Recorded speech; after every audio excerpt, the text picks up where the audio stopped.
This is KGW News at noon. Vancouver police put out an urgent call for help to find this man. He's under criminal investigation, and officers say he snatched his 3-year-old son without permission and then took off. Hello, everyone. Thank you for joining us. I'm Brenda Braxton. This noon, the little boy is safe and his dad is in custody. Police started looking for Cade Milligan and his son yesterday.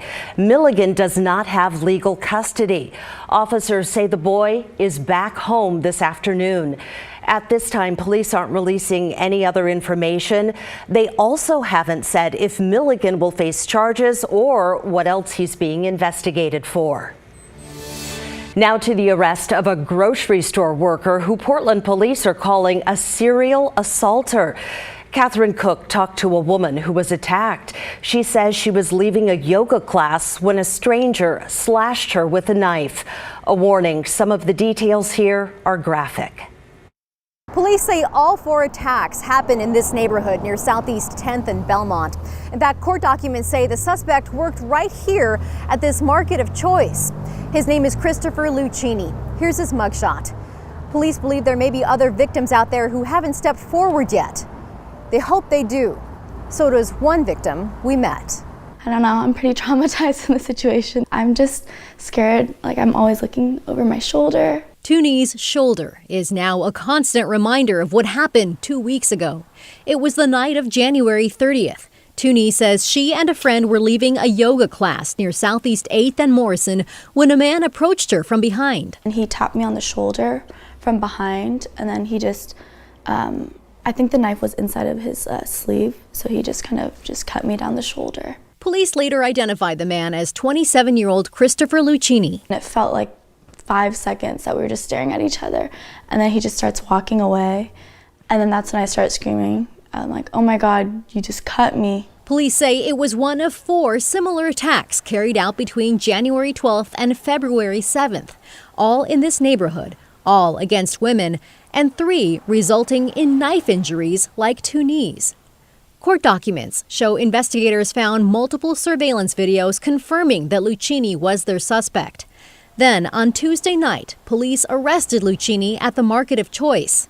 They say property found with a search warrant connected Lucchini to the assaults. Take 15, line 3, last at Lucchini, first of Christopher. On Wednesday, Lucchini was arraigned on multiple charges, including 3 counts of assault in the second degree.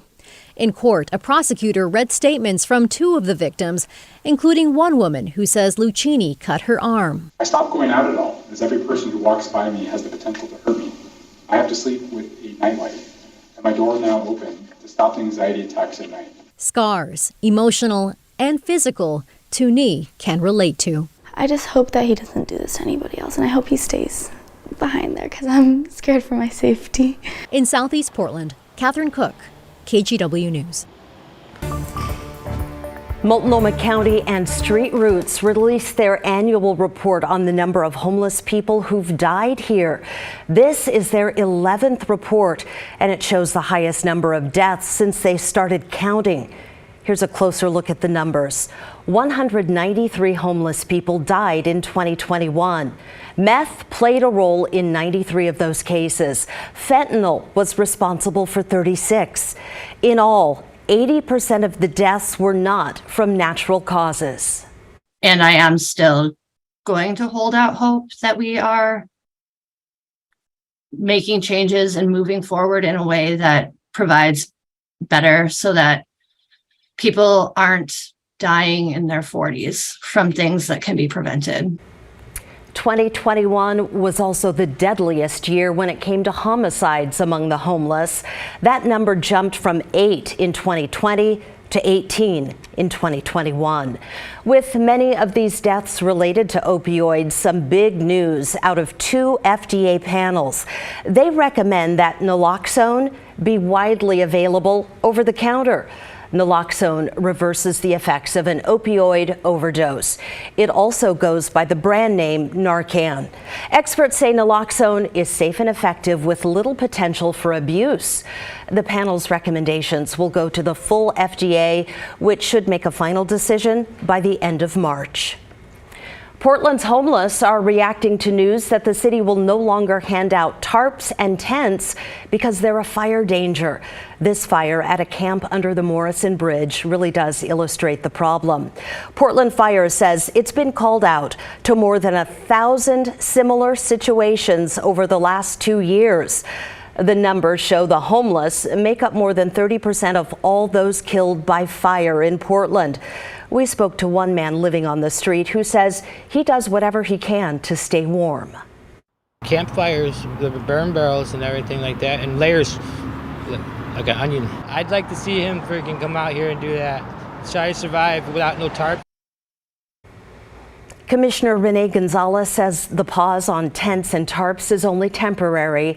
He hopes it opens a wider discussion about how to address homelessness.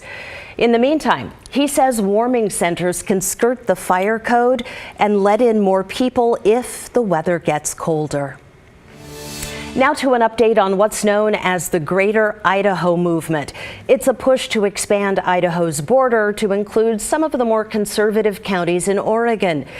Yesterday, the State House in Idaho approved the measure, but it was by no means unanimous. Have got to learn to get along better and work together better. The answer cannot be to just start carving up the country and redrawing lines that have been in place for a century or more just so that we can only be surrounded by people that perfectly agree with us. This is still a long way from a done deal. Before the resolution could actually take effect, Oregon lawmakers and Congress would also have to approve it. Well, for the first time publicly, the OLCC is talking about Bourbon Gate. That is the ethics scandal involving top executives accused of keeping expensive bottles of whiskey for themselves. Last night, the board chair took aim at the media and denied knowing anything about what happened. There is not one person up here who knew a thing about the process, the procedure, the thing we're all discussing today. Not one. Not one. And if we didn't know about it, and we didn't, then how could we participate in it? We didn't. So stop asking questions about that. I'm telling you, nobody knew anything about this. The chairman went on for about 17 minutes before the board's legal counsel spoke up, asking if they were going to move on and appoint a new interim director. Eventually, that's what they did. They voted in Craig Prinz. His predecessor resigned yesterday, caught up in that bourbon scandal. Hey, we have a heads up about 2 traffic alerts this weekend. The Sportsman Show is on Saturday and Sunday, so expect heavy traffic near the Expo Center around I-5 and MLK in Northeast Portland. And that's not all. Fan Expo Portland is also this weekend. That used to be, if you remember, the Wizard World Comic Con. It's at the Oregon Convention Center, and traffic near there should be heavy as well. Okay, let's head back to the Weather Center now and check in with Rod. So how are things looking for the rest of the afternoon? Well, at this time yesterday, it had been foggy in the morning, and we were just now starting to see the sun get going. And it turned out to be a beautiful afternoon. Unfortunately, today, if you're a sun lover, we may not see things change much. It's pretty overcast out there right now. Here are the temperatures real quick that we started off with. We didn't have the fog this morning, but we did have certainly our fair share of some pretty thick frost around. Hillsboro got down to 27. PDX stopped at 31. Salem got down to 28. Freezing in Tillamook. The Dalles was 26 degrees. Most areas here on the west side of our state were around freezing, yes, but not quite as cold as they were yesterday morning. Well, here are the clouds we're talking about. I've been checking all the observations. So far, nobody's reporting any moisture. This is Lincoln City, the view from the Chinook Winds Casino Resort camera. Inland areas, pretty much a similar scene over the hill down at the Stoller Family Vineyards Estate. And here in downtown Portland, pretty much the same, right? I do like this shot from the Portland Spirit Landing because look how glassy the Willamette River is. Not a ripple of wind out there to be found. We are at 42, so I'll leave our high at 47, which actually would be a little bit warmer than yesterday. The clouds may thin at times, but overall, I think we're going to stay pretty gray. Brenda spent about 3 hours looking at the cold pattern and potential snow pattern this morning for next week. We'll have that update coming up. Oh, yeah, that is a big forecast coming up, Rod. Thank you much. In North Vancouver, some neighbors say they are pushing back against a proposed concrete plant. They worry about dust, noise, and light pollution affecting their community.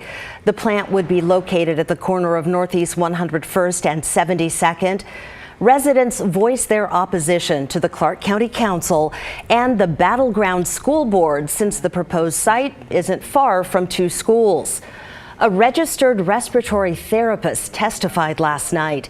He detailed what he says are the dangers of pollution from silica dust. What can come from inhaling silica dust? So the disease process would be silicosis, which occurs when the lungs harden and develop scarring around the inhaled and trapped silica particles, decreasing the lungs' tissue compliance and elasticity. We reached out to Knife River, the company hoping to build the plant. They said they have not submitted a permit application yet, but the property is already zoned for industrial use. Washington Representative Marie Gluesenkamp-Perez will open her new office in Vancouver tonight. KGW will be there to get a look inside. Gluesenkamp-Perez says it'll be a space to meet with her constituents and discuss issues important to Southwest Washington.